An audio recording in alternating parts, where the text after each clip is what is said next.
What's up, my Essential Units? It's Essential here. So, this is my review of Raw's War for the 28th of July, 1997. This is the final Raw before SummerSlam, and this show was in Pittsburgh, Pennsylvania. The show kicked off with Jim Ross interviewing Bret Hart and the Hart Foundation. Came out with boos because this show was in the United States of America. The last show was in Canada, was it Halifax, Nova Scotia. Treated like gods at the last Raw. This time, back down to planet Earth, getting booed by the American people. Anyway, so Jim Ross informed Bret about the incident from the previous episode of Raw from Canada when Bret put his hands on Vince McMahon. Everyone knows Vince at the time was the owner of the WWF, right out the WWE, but he was the commentator, the announcer.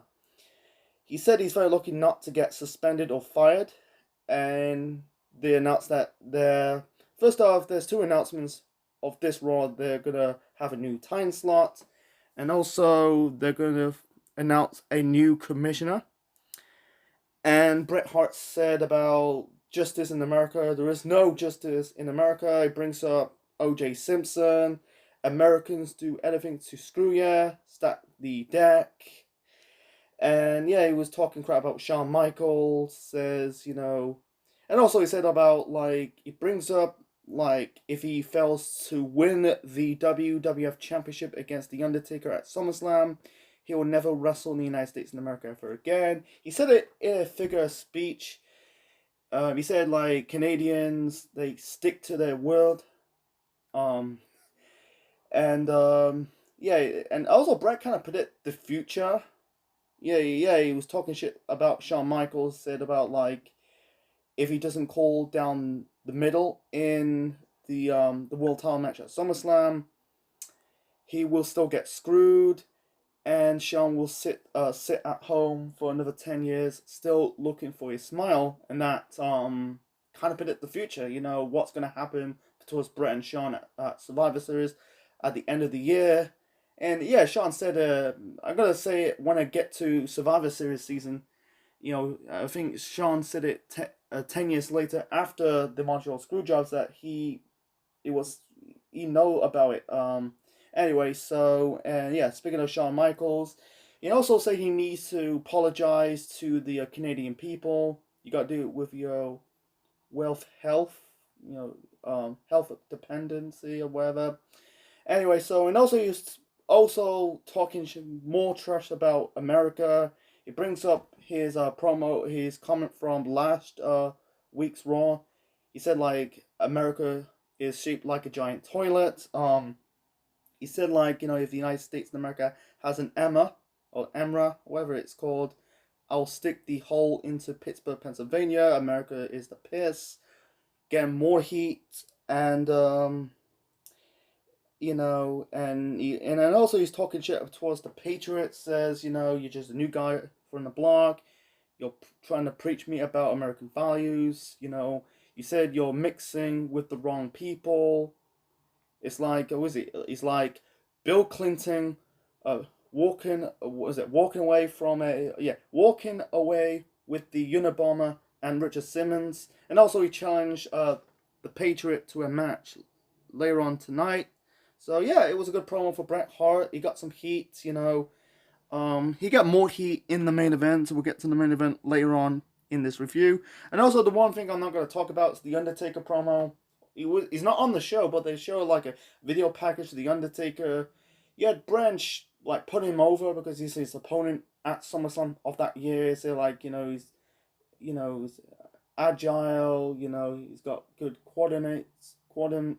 And also they were trashing Sid because at this point in time Sid is no longer with the WWF. Other guys, the just giants, unknowable. Immobile. I'm trying to say. My apologies. Trying to remember that well, but talking about briefly. It was just what it is. It didn't do nothing for me. It's just putting over the Undertaker. Brings up a little bit about the whole thing with him and Paul Bearer and the world title match at SummerSlam. Anyway, so the first match to kick off this episode of Monday Night Raw, we got Los Boricuas. Yeah, we got Los Boricuas. Two members represent Los Boricuas. That is Savio Vega and Miguel Perez. This time I remember because last time I say Miguel and Perez is actually Miguel and Jose. Anyway, so they're taking on the Legion of Doom. Match sucked. The rest of the match of this card of this Raw was disappointing for me. Anyway, so it was mediocre. The Los Pericos guys, they're not really getting over, man. I don't get it. They're not. I don't think they truly got over. Anyway, so the match ended in disqualification. You had two members of Legion of Doom trying to like set up the Doomsday device. I think it was on Savio or Miguel. Other members of Los Pericas attacked LOD, and then the Godwins joining the beatdown. You had Phileas and Henry kind of pour a bucket of slop, pig slop, onto Hawk. And, because I think they face each other at SummerSlam. We'll get to the SummerSlam pay-per-view review. That'll be later on in the week, by the way. Yeah, you got, like, the Godwins beating down Hawk, and then the rest of the members of Los Barricas beating up Animal. No help, no Disciple Apocalypse came to the rescue, and that was it. So, moving on to, this is, they also to bring up the, so far, recapping the rivalry between Helmsley and Mankind, bringing up their match on the the 10th of May episode of Shotgun Saturday Night between Helmsley and Mankind. This is their first match. China got involved. Then they bring up their match at King of the Ring in the finals of the 1997 King of the Ring tournament. China hit Mankind with the scepter. Helmsley hit pedigreed Mankind through the table. Then they bring up their match at Canadian Stampede. They fought outside of the building. It brings up about China. He's a Helmsley. He brings up like Mankind's bitching about China. He said about like I still get the job done. She's calling the cards, and he brings up there the nuts they're gonna face each other in a steel cage match. Said like I can be a big of an animal too, and towards Vader. And he talks shit briefly about Vader. He says that what time is this? It's was it Linda Henry, Jamie Henry? Was it Jamie Carter time? I don't know who she is. It's before my time. I was born in 1994, but I don't know who she is. So anyway, it was originally it was supposed to be Hunter Hearst Helmsley versus Vader, but you had Mankind dressing up like a cameraman and hit Helmsley, the future Triple H, by the way, with the camera. And China, wow, China's fucking buffed. Way buffed, man. I know, like, that's not her skin color. In her early months or early years in her run in the company, she was tanned. But I never knew she was tan, Yeah, and years later, she's, like, actually pale. But, you could tell, like, in later years, she ended up, like, slimming down. But, like, she was jacked. And also, she's not really wearing a lot of makeup. I think she'll probably get, like, She-Man jokes because of her looks. But she is beautiful China. With the makeup. Anyway, so... Mankind attacked Helmsley. China came to the rescue. And basically did a typical takedown. Really a spear Mankind down. And then, Mankind overcome the numbers game. China was about to do a move off the top rope. Helmsley actually knocked her off the top rope, and then Helmsley and Mankind fighting in the crowd. It's building up to that match at SummerSlam. We'll get to SummerSlam 1997 next time. So, yeah, if they didn't really did this brawl, it'll be like a mediocre match between Helmsley and Vader. On paper, sounds good because both good workers, but at this moment in time, Helmsley was not quite there yet. He got like kind of over when he was teaming up with Shawn, part of D-Generation X. Vader was in the doghouse. Let's be honest. He after that stuff in Q8 when he basically attacked that interviewer when he said like, "Oh, pro wrestling is fake." Really finished him in his run in the WWF. I felt sorry with Vader. People want to see him succeed, but it's very funny that he was over in New Japan in WCW, but in the WWF, they really dropped the ball on him. Anyway, so moving on to the next match. We got a six-man tag team match. We got the Truth Commission, managed by the Commandant. Jesus Christ, what Faction Warfare, folks. Explain what AEW is doing right now. We got Jesse James, the future Road Dogg, Flash Funk, and Bob Holly. I remember, I didn't really write it down, by the way. Forgot to write it down. I remember it's Jesse James, Flash Funk, and Bob Holly taking on 3 members of the Truth Commission. That is Sniper, Recon, and the Interrogator. I think I don't know, one of them is Kurgan. One of them is Bull Buchanan. Bull Buchanan will be, part of, I think, Rights of Censored. He was Big Boss Man's lackey, and also the bodyguard of John Cena when he was starting out doing the rapper gimmick. He ended up bringing Don Callis into that group. He'll become Cyrus the Virus in ECW, and then he ended up being a commentator in New Japan and Impact Wrestling, manager of the Elite when Kenny Omega was the world champion.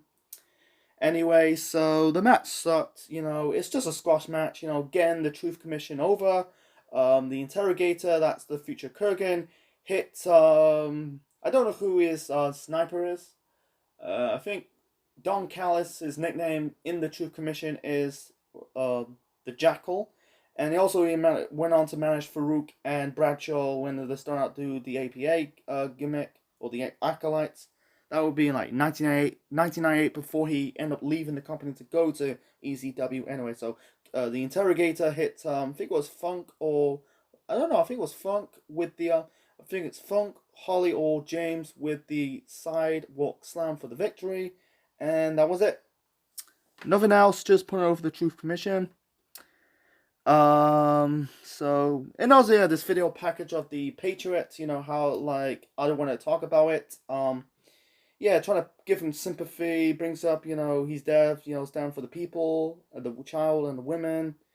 Yeah, they bring up, like, it brings up when Bret put his hand on Vince McMahon. And also, I forgot to mention it, he had Gorilla Monsoon on commentary. He says, it said the new commissioner said, Bret Hart's not gonna run a rocket and do anything he's want. You think he's gonna run rocket to do anything if he wants? He's got another thing coming. Spoiler alert, that's Sergeant Slaughter. Anyway, so the next match we got Crush represent the DOA, the Disciple Apocalypse, taking on Farouk, the leader of the Nation of Domination. We got the return of Ahmed Johnson, first time in really a month. Since he got injured in that brawl between the Nation and the DOA. Match, once again, sucked. Don't care. It's just really the repeat of this Raw. It sucked. The match ended in a disqualification.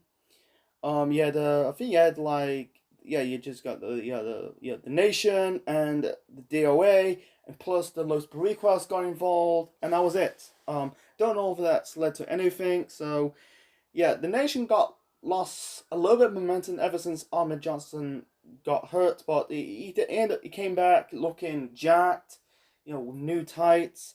Though they end up like bringing The Rock into the group. The rest is history. So moving on to this is for the WWF Tag Team Championships. Stone Cold Steve Austin and Dude Love defending the titles against the Godwins. You had Owen Hart and British Bulldog on commentary.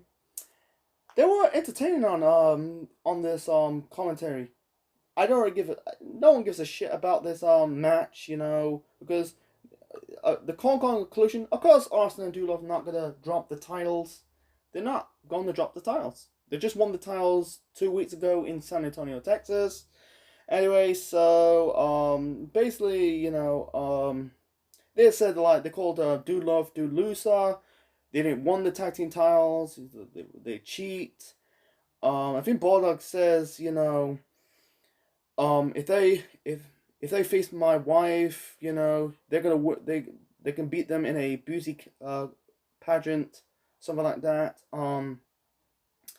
He said, he said like, yeah, it brings up their matches at SummerSlam, Owen and Austin for the IC title. Austin, he's, I think like Owen says, Austin's looking forward to kiss my butt. You can't really say ass because I think it was a bit PG then. I think because at this one time the Attitude Era is not quite there yet. He can buff my Slammy awards. He said like how if this bomb's gonna beat me, to, and also with sorry, my apology, with Vince McMahon with British Bulldog. He said about with Ken Shamrock. He said he's self-proclaimed world most dangerous man. He said he's gonna put him in his place. He's gonna put dog food on him, and also he's gonna challenge him for a arm wrestling match. I think Jim Ross kind of dig at the Bulldog. Says people think you're the strongest man. It's like, and Bulldog says, what do you mean think? I am the strongest. So anyway, no one really gives a shit about this match. In the end, Owen hit Austin with the Intercontinental title belt. It's getting more heat going to their match at SummerSlam. Then Austin attacked Owen. You could tell Austin was starting to get over. He's gonna be the biggest star not in the company but in professional wrestling history. Then Bulldog and the Godwins joined in the brawl, beat down the babyfaces, and then the LOD came to the rescue, and that was it. So, this is the same repetitive crap about this Raw, just crap matches. Anyway, so moving on to God believe the shortest match of this show. This is a light heavyweight division match. We got Ace Darwin versus Devon Storm. I did not get. No one gives a shit. The crowd gone quiet. Sorry about my language. I think it was. I don't know who the winner was. I think it was Storm beat Darwin. No one gives a shit. No one who the fuck what they are, and that's the problem with the light heavyweight division. I compare it to what the cruiserweight division from in recent years and way back in 2016. No one gives a shit. It's just what it is. Anyway, so then we got we got the arm wrestling match. We got the British Bulldog taking on Ken Shamrock. Yeah, they face each other at SummerSlam for the European Championship. Bulldog lose the European title. He must eat a can of dog food. So anyway, so the match was just an arm wrestling match. You thought like Ken Shamrock about to beat Bulldog in a arm wrestling match, but instead Bulldog headbutt Ken Shamrock, hit him with the chair, and pulled dog food on his face. And it's just more of the Hart Foundation getting more heat going to their matches at SummerSlam. So moving on to the next match, we got Goldust taking on Rockabilly. Before that, there was a mannequin of the dress that Pillman is going to wear if Goldust beat Pillman at SummerSlam. Marlena, Goldust's wife. At the time in real life, he said like he said like the dress will not fill his tights. He talked about she has the words with her gully friends. Then her hairdresser and his friends about it might ripe your picking. I almost say pickle because I thought like referring to his dick because of her very tight dress. She kind of said to the crowd, "You want Pillman to put on my dress?" They kind of cheered. Anyway, the promo was a bit better than this match. The match was just shit. No one gives a shit about Rockabilly. Rockabilly is Billy Gunn, by the way.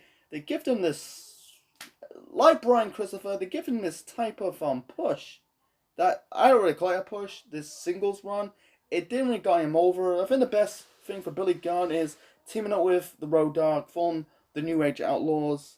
This stuff with Rockabilly hanging around with the Honky Tonk Man didn't really do much for Rockabilly.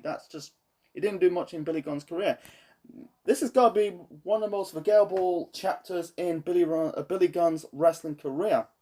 People will remember him for basically maybe with DX and New Age Outlaws, maybe the Voodoo King Mafia, maybe the Smoking Guns, but him as Rockabilly, managed by the Honky Tonk Man. Not just about Honky Tonk Man, but random pairing.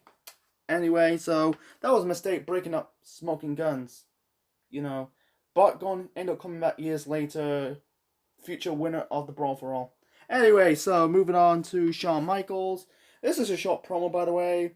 He said he's not. He doesn't apologize for anyone or anything. I'm not a brain surgeon, and also, I'm more safer in the ring more than backstage. And he said he's going to be color commentator in Bret's match against the Patriots in the main event. And let's talk about the main event, folks. Main event, we got Bret Hart taking on the Patriots. Bret came out. He kind of confronted Vince McMahon and Shawn Michaels. Shawn was wearing Vince's glasses. It's very rare to see Shawn. It's very rare time to see Vince wearing glasses. It's just what it is. Anyway, so he confront them, tell the fans to shut up, and he want him to play the Canadian national anthem. He got heat. Fans were throwing like rubbish at Bret. And also, Shawn's on commentary. Shawn was fucking gold. I liked Shawn at this moment in time being funny. This is planting the seeds of him with DX. They were playing the Canadian national anthem. Yeah, Bret says the greatest country on the earth.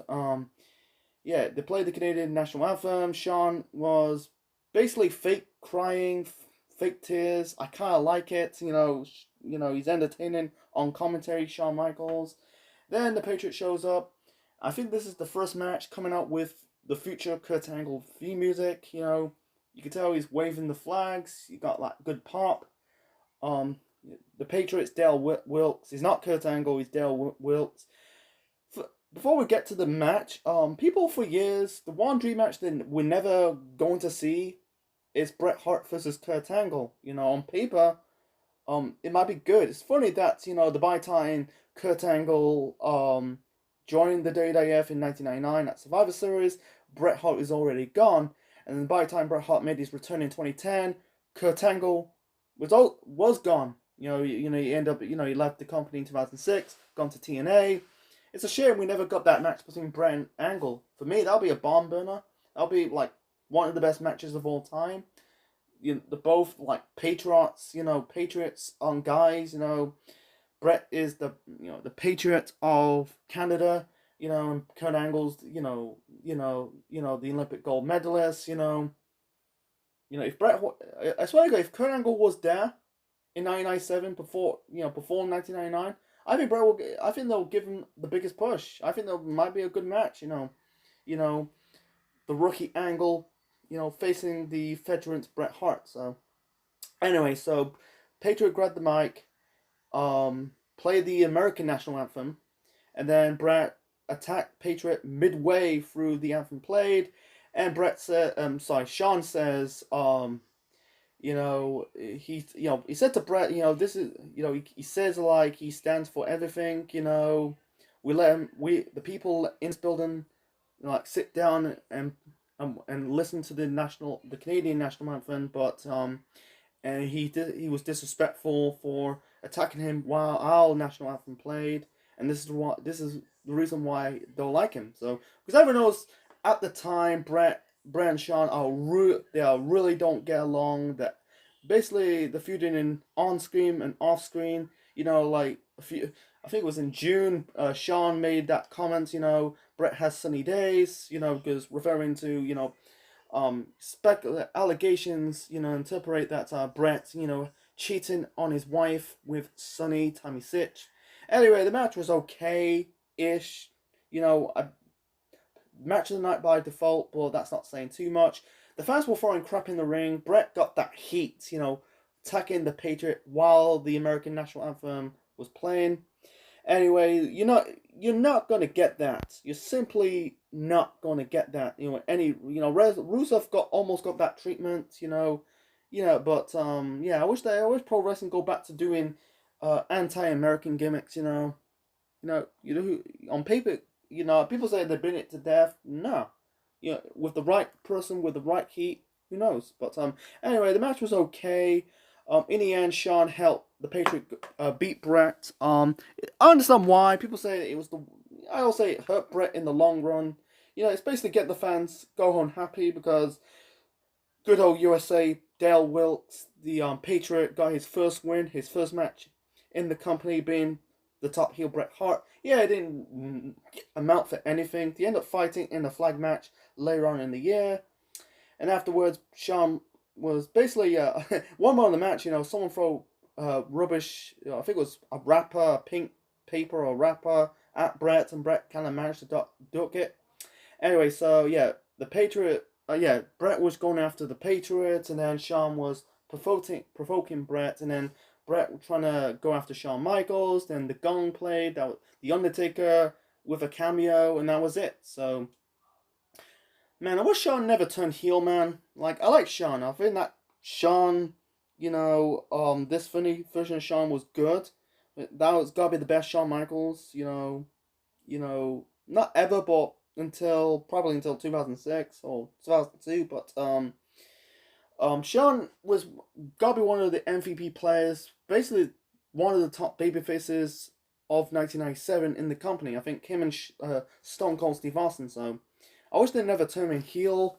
I think like I compare them to AJ Styles because both they can get heat. They're okay heels. I think they're natural as baby faces. That's just me. So anyway, so my final rating for this Monday Night Raw, the final Raw before SummerSlam 1997, Heart and Soul, 4 out of 10, bang of a show. The promo, Brett's promo, yeah, and Shawn on commentary was good. But besides that, the match has sucked.